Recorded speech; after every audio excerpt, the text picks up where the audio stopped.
नमस्कार जय जगन्नाथ चलतु नजर पकाइबा देश विदेशर किसी गुरुत्वपूर्ण खबर उपरे जदि आपण माने आम चैनल को नुआ करि आछंती ताले भलो पाइबा स्वरूप गोटे गोटे लाइक कर दियंतु पाखर आसुथिबा बेल आइकन उपरे क्लिक कर दियंतु जहा द्वारा सर्वप्रथमे आम वीडियो पाई पारि। प्रथम खबर मौसुमी विदाय नेछि किंतु अक्टोबर मासर पुणी थरे घारिछि बात्या भय। अमेरिकार GFS मॉडेलर आकलन अनुसार अक्टोबर शेष सुधा दुईटी बात्या सृष्टि होवार संभावना रही। जदिओ एने चित्र एवं किसी स्पष्ट होना किंतु दिन कईटा मध्य बात्या नहीं स्पष्ट सूचना मिल। यही खबर पुणी थे 1999 अक्टोबर मासर महाप्रलय को मन पकई दूसरी। 1999 मसीहा अक्टोबर मास बंगोपसागर में सृष्टि होता दुईटी शक्तिशाली गोटे अक्टोबर 17 गंजाम जिलार गोपालपुर ठारे स्थलभाग छुईला। अन्यटी अक्टोबर 29 जगतसिंहपुर जिलार एरसमा अंचल स्थलभाग छुईबा पर रचिथिला प्रलय। परवर्ती खबर भारत चाइना संपर्क स्वाभाविक रहिबा सहित चाइना ईस्टर्न एयरलाइंस नवेम्बर 9, 2025 रु सांघाई एवं राउंड ट्रिप विमान चलाचल आरंभ करने को प्रस्तुत होइछि। एही विमान गुड़िक प्रति बुधवार शनिवार एवं रविवार 2 शहर मध्य चलाचल करिवो।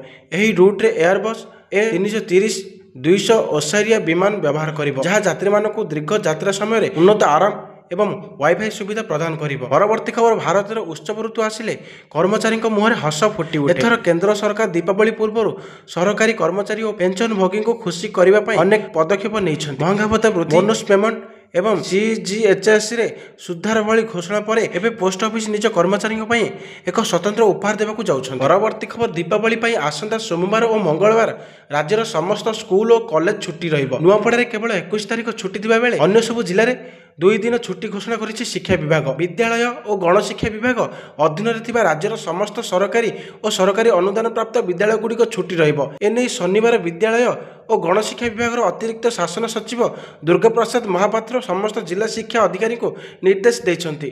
सेहिपरि उच्च शिक्षा अधीन रे समस्त महाविद्यालय और विश्वविद्यालय 2 दिन छुट्टी रहिबो। एने उच्च शिक्षा विभाग PTC उपनिर्देशक रजत कुमार सिंह समस्त PG काउंसिलर अध्यक्ष एवं प्रिंसिपाल को निर्देश देइछन्ति। परवर्ती खबर स्वास्थ्य प्रत्येक व्यक्ति जीवनर एक गुरुत्वपूर्ण अंश। जेतेबेले केही हठात असुस्थ हो जाती चिकित्सा पाई बहुत खर्च हो पारे। एपरी परिस्थिति सरकार को आयुष्मान कार्ड भारत योजना लोक मानक मागण चिकित्सा जोगाई थाए जहाँ सेमानकु आर्थिक बोझर मुक्ति देबारे सहाय्य करे। योग्य परिवार गुड़िक सरकारी एवं बेसरकारी तालिकाभुक्त हॉस्पिटल गुड़िकर प्रतिवर्ष 5 लाख टंका पर्यंत मागणा चिकित्सा पाइपर। यह योजना पूर्व लक्ष लक्ष लोकों को आश्वस्ति प्रदान करिछि एवं अनेक गंभीर रोगर मागणा चिकित्सा करा जाइछि। तथापि जदि आपणकर आयुष्मान कार्ड सीमा पहुंची जाइछि तेबे आपण आउ तुरंत मागणा चिकित्सा पाइपर नाही। यह सीमा प्रत्येक आर्थिक वर्ष में निर्णय करा जाए एवं गोटे वर्ष पर नवीकरण करा जाए। यार अर्थ होछि जेतेबेले नूतन आर्थिक वर्ष आरंभ हो आपणकर आयुष्मान कार्ड सीमा पुनः सेट हो केवल सेतेबेले आपण पुणी थे मागणा चिकित्सा पाइपर।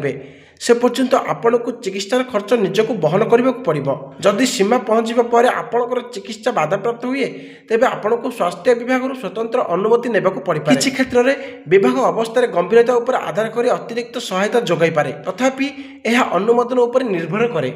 एथिपाई आपण आपणको निकटस्थ सरकारी किंबा बेसरकारी तालिकाभुक्त हॉस्पिटल प्रशासनिक विभाग सहित जोगाजोग करने उचित। से माने आपण को अनुमति पाइबार प्रक्रिया एवं आवश्यक कागजपत्र निर्णय करिबारे सहायता करिवे। मन रखंतु जे आयुष्मान कार्ड सीमा एवं नवीकरण संबंधी सूचना राज्य अनुसार भिन्न होई पारे। तेणु सठिक सूचना पाई आपणको जिल्लार स्वास्थ्य विभाग किंबा हॉस्पिटल आयुष्मान हेल्प डेस्क सहित जोगाजोग करिबा भलो। परवर्ती खबर दीपावली अवसर में सरकारी टेलीकॉम कंपनी BSNL यार नूतन ग्राहक मानक एक चमत्कार उपहार आरंभ करिछि। कंपनी 15 अक्टोबर रु 15 नवेम्बर 2025 पर्यंत एक स्वतंत्र BSNL दीपावली ऑफर आरंभ करिछि जहाँ व्यवहारकारी मानकु केवल 1 टंकार संपूर्ण 1 मास पई 4G इंटरनेट एवं कॉल प्रदान करुछि। यह BSNL ऑफर विशेष भाव में नूतन ग्राहक मानक यार स्वदेशी 4G नेटवर्क अनुभव करने को अनुमति देवाई डिजाइन कर कौन सेवा शुल्क नियाजिब नहीं। अर्थात ग्राहक माने कौन अतिरिक्त खर्च बिना संपूर्ण 30 दिन नेटवर्कर गति एवं गुणवत्तार उपभोग कर। परवर्ती खबर दीर्घ 8 वर्ष पर हेबाकु जाउछि 5म राष्ट्रीय सामुदायिक मत्स्यजीवी जनगणना।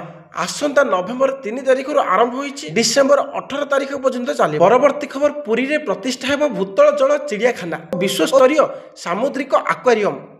एने राज्य सरकार मत्स्य और पशु संपद विकास विभाग पदक्षेप नहीं। विश्व पर्यटन क्षेत्र ପୁରୀକୁ ପ୍ରତିବର୍ଷ କୋଟିରୁ ଅଧିକ ଦେଶୀ ବିଦେଶୀ ପର୍ଯ୍ୟଟକ ଆସୁଛନ୍ତି। ଏହାକୁ ଦୃଷ୍ଟିରେ ରଖି ପର୍ଯ୍ୟଟନ ବିଭାଗ ପୁରୀରେ ଏକାଧିକ ପର୍ଯ୍ୟଟନ ଆକର୍ଷଣୀୟ ସ୍ଥଳ ନିର୍ମାଣ ନିମନ୍ତେ ଯୋଜନା କରୁଛି। କିଛି ସରକାର ନିଜେ କରିବେ ଓ କିଛି ବେସରକାରୀ ଅନୁଷ୍ଠାନରେ କରିବାକୁ ସରକାର ରଣନୀତି ପ୍ରସ୍ତୁତି କରିଛନ୍ତି, ଯାହା ଭିତରେ ପର୍ଯ୍ୟଟକଙ୍କୁ ଆଉ ଏକ ଆମୋଦିତ ସ୍ଥଳ ଦେବା ଲକ୍ଷ୍ୟରେ ପୁରୀ ବେଳାଭୂମି ନିକଟରେ ଏକ ଭୂତଳ ଜଳ ଚିଡ଼ିଆଖାନା ବିଶ୍ୱସ୍ତରୀୟ ସାମୁଦ୍ରିକ ଆକ୍ୱାରିୟମ କରିବାକୁ ଯୋଜନା ପ୍ରସ୍ତୁତ ହୋଇଛି। ସରକାର ପ୍ରକଳ୍ପ ନିମନ୍ତେ କମ୍ ଦରରେ ଜମି ଯୋଗାଇ ଦେବେ, ଯେତେବେଳେ କି ପ୍ରକଳ୍ପ ପରିକଳ୍ପନା ପ୍ରତିଷ୍ଠା ଓ ପରିଚାଳନା ପ୍ରଭୃତି ସମସ୍ତ ଖର୍ଚ୍ଚ ଉଠାଇବ।